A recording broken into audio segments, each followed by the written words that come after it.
Ya, Ya, bismillahirrahmanirrahim. Assalamualaikum warahmatullahi wabarakatuh. Ya, terima kasih Dokter Yanuar ya. Jadi tadi sudah dijelaskan ya dengan sangat jelas walaupun itu suatu overview ya. Jadi mengenai struktur anatomi yang penting pada bagian hidung dan sinus paranasal hidung terutama ya. Jadi tadi Dokter Yanuar di awal sudah menyebutkan ada beberapa keluhan atau gejala hidung yang bisa kita temukan, di mana hal itu akan menimbulkan atau membuat kita berpikir mengenai suatu diagnosis banding. Adapun keluhan-keluhan yang sering, kita bisa lihat di sini, pasien sering datang dengan keluhan bersin-bersin, pilek atau hidung beringus, kemudian hidung tersumbat, bisa juga hidung merasa berbau di dalam hidung, mimisan, atau suara sengau ataupun nafas yang berbunyi seperti ngorok seperti itu atau snoring ya. Nah, dari beberapa keluhan ini bisa satu atau bisa multiple itu akan membuat kita berusaha untuk menyusun suatu diagnosis. Jadi waktu kita menyusun suatu diagnosis yang harus kita perhatikan adalah ada 6 dari etiologi utama ya. Yang pertama adalah kelainan kongenital, kemudian adanya alergi, kemudian kita harus berpikir mengenai infeksi, kemudian kita juga harus berpikir mengenai suatu tumor, trauma, serta benda asing. Ya, dari kelima penyebab yang utama ini, kita nanti akan bisa menyusun suatu diferensial diagnosis atau diagnosis banding. Kita mulai saja untuk kasus atau diagnosis yang pertama adalah benda asing, di mana benda asing ini mempunyai kompetensi 4A untuk dokter umum, sehingga wajib diketahui sampai mulai dari definisi, diagnosis, dari anamnesis, pemeriksaan fisik dan penunjang, sampai dengan terapi definitif yang bisa dikerjakan, dan kemudian indikasi atau kapan merujuk pasien. Benda asing sendiri, insidensi paling sering adalah anak-anak. Jadi anak-anak sering sekali memasukkan benda-benda yang misalnya mainan atau tisu ataupun makanan seperti itu, seperti kacang gitu ya, ke dalam hidung secara sadar ataupun tidak sadar. Setelah itu pada anak-anak juga sering sekali mereka tidak langsung bercerita. Nah, jadi ini adalah challenge-nya, tantangannya bagaimana kita bisa mendiagnosis benda asing yang ada di kafeolasi. Ada 2 kategori benda asing yang kita kenal ya. Jadi kita bisa lihat ada benda asing organik, yaitu berupa binatang ataupun biji-bijian, dan benda asing anorganik bisa berupa material plastik seperti manik-manik, batu kerikil, kertas, tisu, ataupun yang bersifat korosif seperti batu baterai. Dari anamnesis, gejala yang paling khas dari kita aloanamnesis biasanya ya, karena benda asing biasanya terjadi pada anak di bawah usia 5 tahun. Jadi kalau anaknya sendiri ditanya mungkin tidak mengaku, tapi kita aloanamnesis dari orang tua. Biasanya kita bisa mendapatkan adanya keluhan dari hidung tersumbat yang unilateral, jadi hanya satu sisi, disertai bisa juga adanya gangguan membau, atau malah orang tua mencium bau yang kurang sedap di salah satu lubang hidung anak, disertai adanya pilek unilateral, hidung beringus yang hanya satu sisi, kemudian kadang-kadang pada benda asing yang berupa binatang, bisa pada anak ataupun dewasa, pasien akan merasakan ada yang bergerak di dalam hidungnya. Nah, untuk pemeriksaan fisik sebetulnya sangat mudah kita bisa melakukan pemeriksaan. Beberapa benda asing yang letaknya lebih ke anterior, mendekati vestibulum nasi seperti ini, kita bisa lihat tanpa menggunakan alat ya, apalagi kalau warnanya cerah seperti manik-manik warna hijau ini. Nah, karena slide-nya belum berpindah, mungkin bisa dicoba stop share lalu share ulang. Slide-nya masih di diagnosis tadi. Oke. Saya coba stop share dulu ya.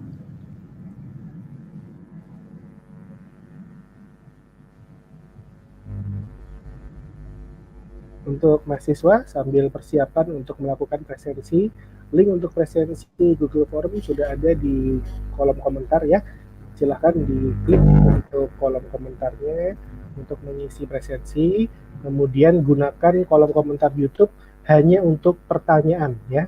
Bertanya dengan format name, nama pertanyaan ya. Terima kasih Dokter Ana sudah tampil slide-nya, silahkan dilanjutkan. Ya, terima kasih Dokter Yanuar. Iya, melanjutkan yang tadi ya. Jadi ini tadi untuk insidensi, kemudian kategori dari atau macam dari benda asing.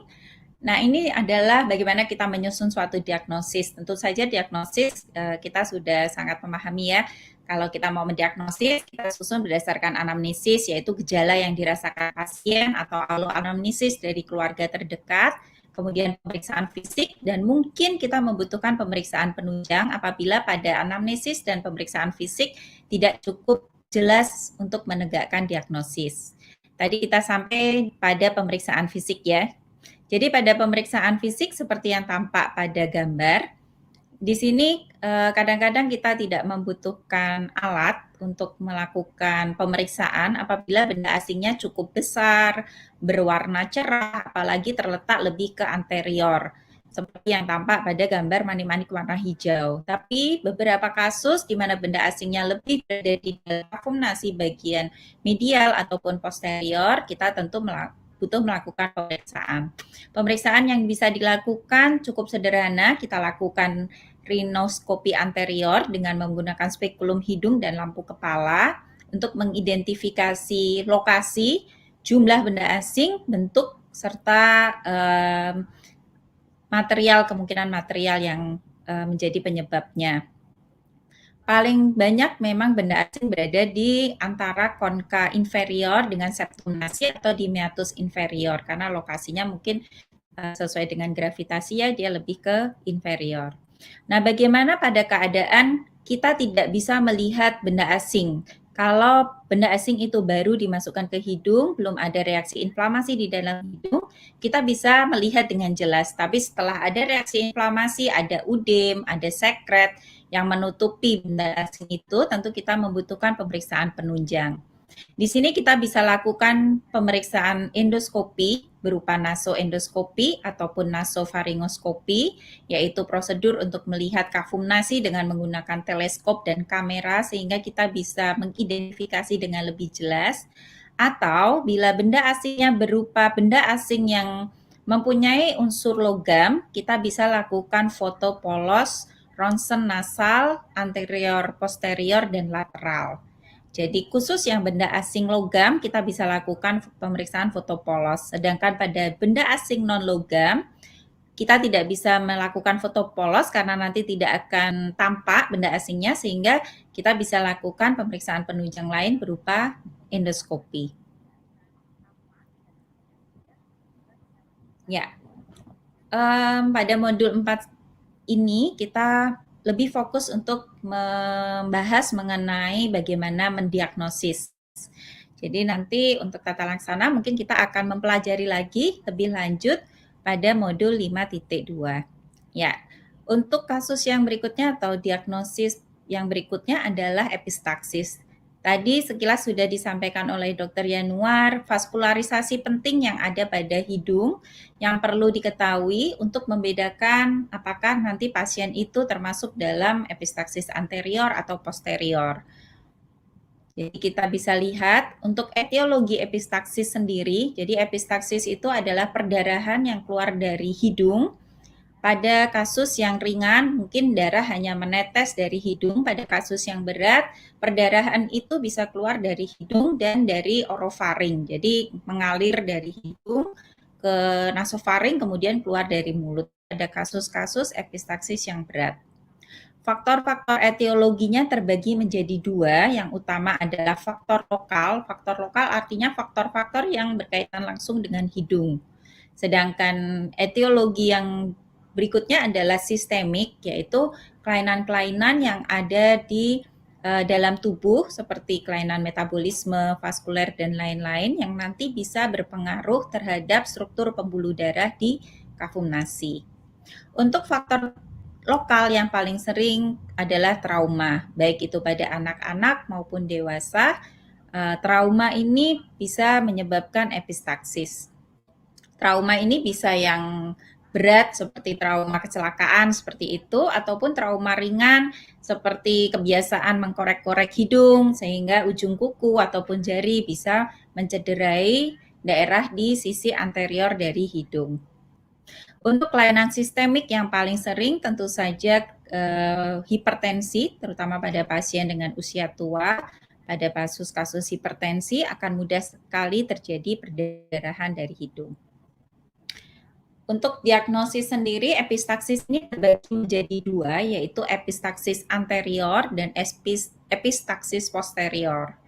Untuk epistaksis anterior, karena lokasinya ada di anterior kafum nasi, sumber perdarahan paling sering berupa plexus Kieselbach. Plexus Kieselbach adalah anyaman pembuluh darah, nanti bisa dibaca ya, yang ada di sepertiga anterior septum, di mana dia merupakan percabangan dari arteri sphenopalatina, arteri labialis superior, arteri palatina mayor, dan ethmoid anterior.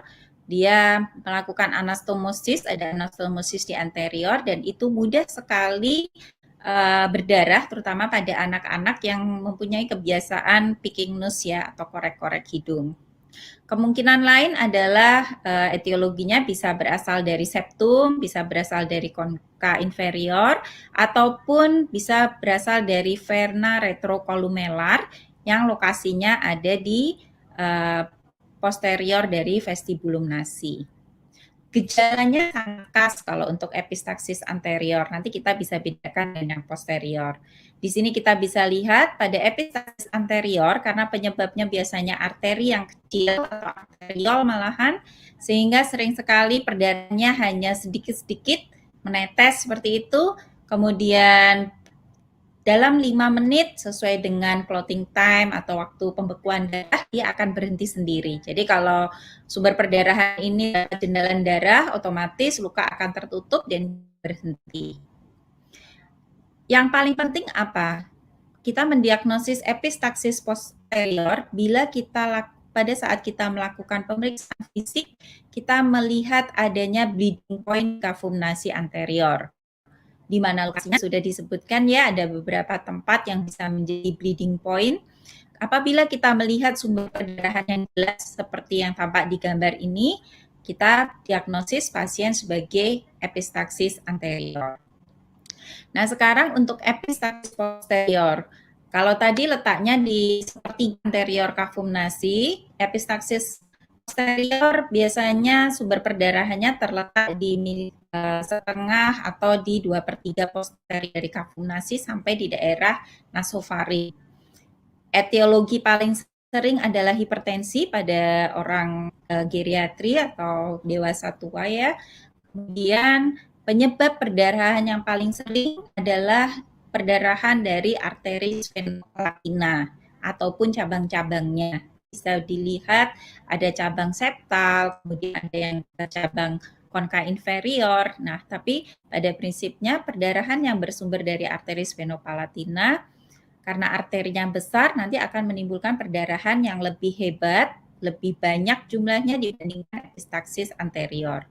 Penyebab lain selain dari perdarahan dari sphenopalatina bisa juga karena adanya tumor di nasofaring, seperti yang kita lihat pada gambar ini ya. Apabila ada tumor, apalagi suatu tumor ganas, dia akan lebih mudah berdarah sehingga akan menimbulkan perdarahan atau epistaksis di daerah posterior. Penyebabnya bisa disebabkan karena adanya perdarahan dari plexus Woodruff, di mana plexus Woodruff itu merupakan plexus yang berasal dari vena. Kalau tadi plexus Kieselbach kumpulan dari atau plexus dari arteri, kalau plexus Woodruff ini dari vena ya. Letaknya ada di sepertiga posterior dari kafum nasi. Lokasinya tepat di belakang dari konka inferior. Nah, gejala yang khas pada epistaksis posterior ini adalah perdarahan yang jumlahnya banyak.